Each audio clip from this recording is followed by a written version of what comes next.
When the American president touches down in a foreign capital, the expectation is unmatched diplomatic ceremony.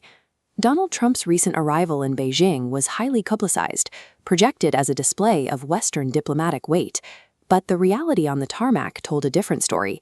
He was greeted by a mid-level vice premier of the State Council. No red carpet, no senior leadership. Before the American delegation had even fully unpacked the optics of that reception, another jet landed. Russian President Vladimir Putin arrived in Beijing on a sudden, short-notice invitation. The contrast was immediate. Putin was met with full military honors, waving crowds, and a personal greeting from Wang Yi, the primary architect of Chinese diplomacy. In Beijing, statecraft leaves nothing to chance. Every handshake, every missing carpet, and every official assigned to an airport runway is a calculated signal. Protocol is weaponized to broadcast exactly where a country stands in the global hierarchy. That stark visual discrepancy makes one thing clear. Washington is no longer Beijing's priority. The red carpet is now reserved for the partners fueling China's industrial engine. The shift began miles beneath the airport runways, in the structural spine of the global economy. For decades, Russian fossil fuels pumped relentlessly westward to heat European homes and power German factories. The Ukraine conflict severed that link. Europe enforced a massive boycott, shutting off the valves and leaving the Nord Stream pipeline as a dormant piece of steel at the bottom of the sea. Facing the sudden loss of its primary revenue stream, Moscow needed an immediate replacement. They found an eager buyer standing right next door. This map tracks the new eastern energy flow. The Power of Siberia pipeline network was built to reroute that massive gas supply directly south. The expansion is moving at a rapid pace. By 2025, construction pushes a second massive line straight through Mongolia, delivering Russian gas directly into the industrial heart of Shanghai. Today, the total volume of fossil fuels exported from Russia into mainland China tops $100 billion annually. Political loyalty now physically mirrors these pipelines.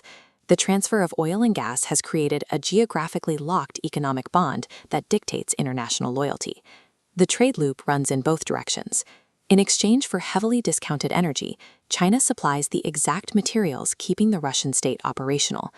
The United States repeatedly threatened secondary sanctions under the CAATSA framework to stop this exchange. Beijing ignored those warnings. Instead, they scaled up their exports, flooding Russia with heavy industrial machinery, transport equipment, and the technical components required to sustain a wartime economy. The combined volume of this two-way exchange has now surpassed the $220 billion mark.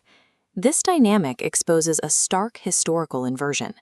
During the Cold War, Moscow directed the communist bloc. Now, locked out of Western markets, the Russian economy is entirely reliant on Beijing and its $500 billion shadow fleet to survive. The grand welcome at the airport makes sense when viewed through this lens. Putin receives the red carpet because he is China's most valuable, fully dependent proxy asset against Western influence. This tightening axis creates immediate friction further south. Along the mountainous border between India and China, the strategic calculus has entered a new phase. Historically, New Delhi relied on Moscow as its primary supplier of defense hardware. Whenever tensions spiked, India counted on Russian support. We already saw a glimpse of this during Operation Sindoor, when Moscow maintained a cold silence instead of backing New Delhi.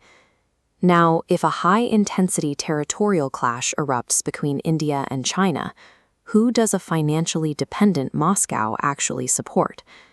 India's core doctrine of strategic autonomy is under pressure. The country's primary defense partner is now economically captured by its primary geographic rival. Zooming out from regional borders, the broader implications are clear. The mechanism of using Western sanctions to force global compliance has hit a hard limit. Alternative financial and security architectures are absorbing the impact. Blocs like BRICS and the Shanghai Cooperation Organization are actively functioning as counterweights to NATO and Western markets. These groups represent a solidified, multipolar alliance. They are actively trading, sharing resources, and building independent supply chains that operate outside of the dollar's reach. That brings us back to the tarmac in Beijing. The waving crowds and military bands greeting Putin were celebrating the silver jubilee of a 25-year strategic treaty. They were celebrating the fact that the West's ability to isolate major powers has found its limit. Beijing has built a parallel economic reality, and it has no intention of dismantling it.